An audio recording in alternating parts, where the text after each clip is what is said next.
Hello everyone. It's been a while. Well, it's actually been a lot longer than a while. So, in line with this, I figured that my next video would be dedicated to a topic that used to be one of the staples of this channel, Genshin Impact. Yes, I understand it's not gaining as much of attraction as it used to, but I still think that it's a topic that's worth tackling nonetheless, especially with all of the stuff that's been going on surrounding it.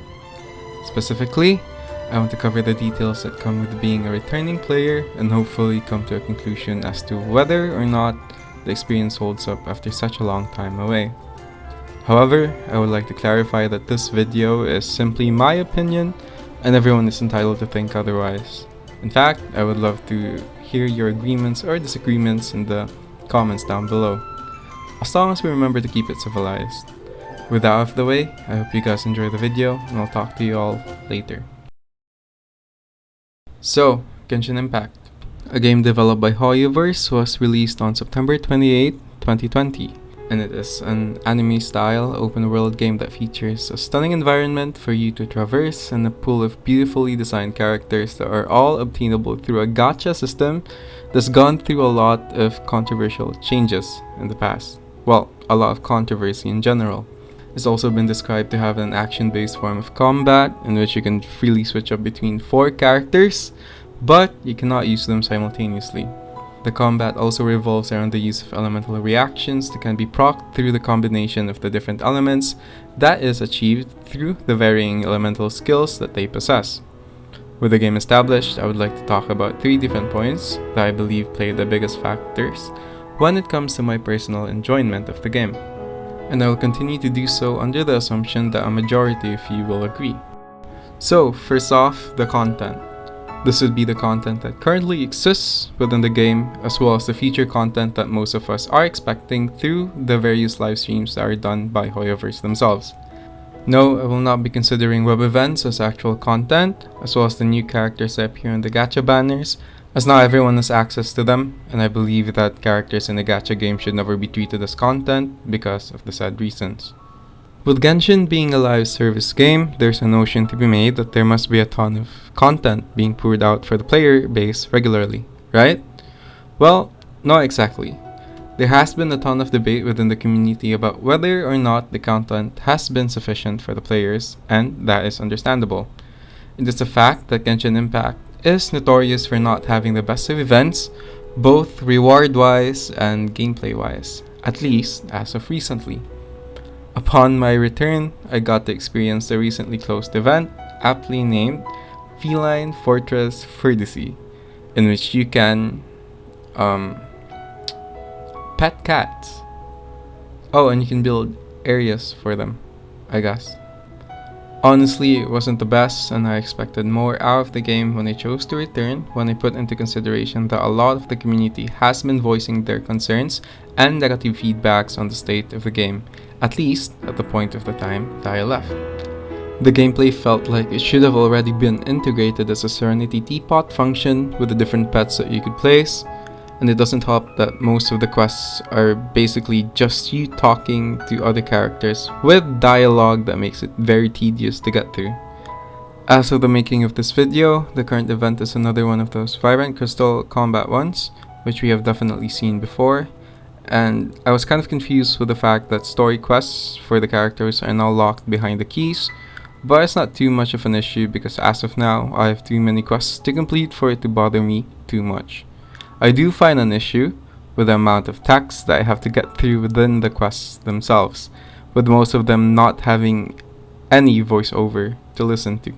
What makes it worse is not the fact that there is no skip button, because I understand that the game is meant to be enjoyed through its story, but because of the fact that most of the minor quests, and even some of the Archon quests, have very long dialogues that are very hard to sit through once you realize that most of them are exposition text and that they aren't even necessary at all.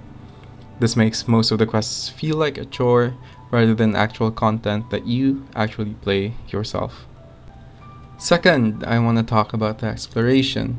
Genshin has always been considered to be one of the more beautiful gacha games on the market, even by today's standards, and I am inclined to agree. Especially after seeing Fontaine, and with the introduction of the underwater exploration, we're given the opportunity to take our adventures below sea level.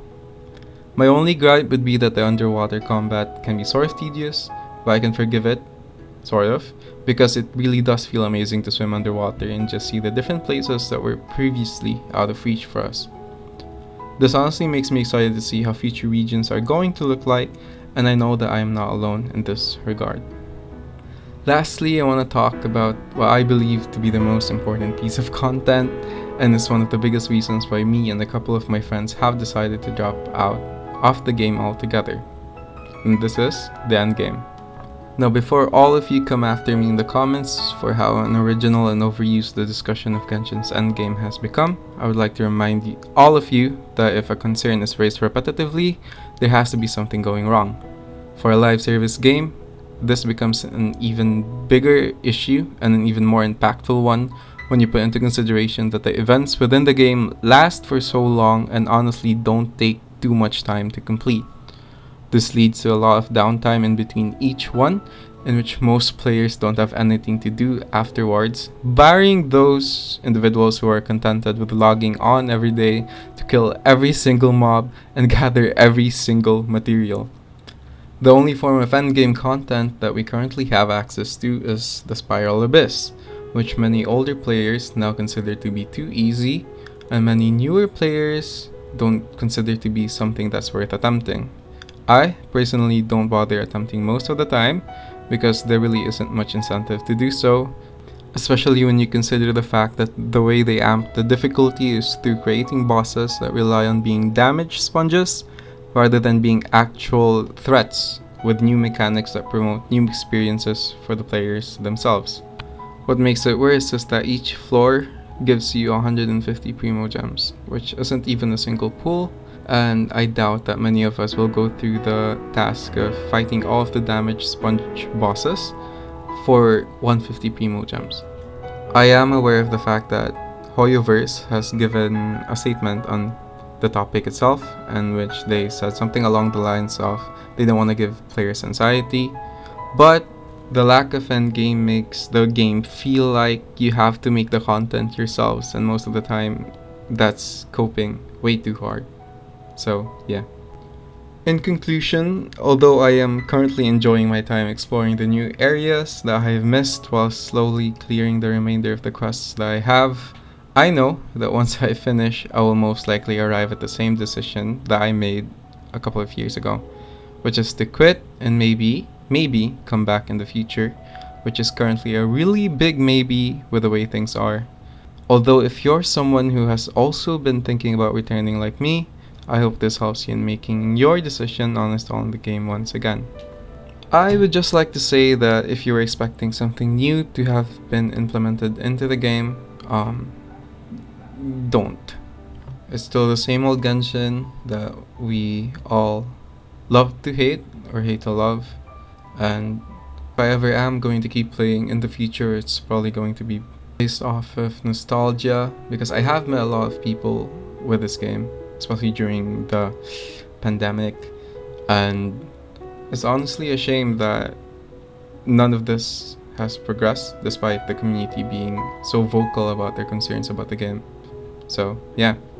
However, this is purely my take on what I have personally experienced returning to the game, so if you have anything you'd like to add or bring up, feel free to comment down below, as I would like to hear your thoughts on the matter as well.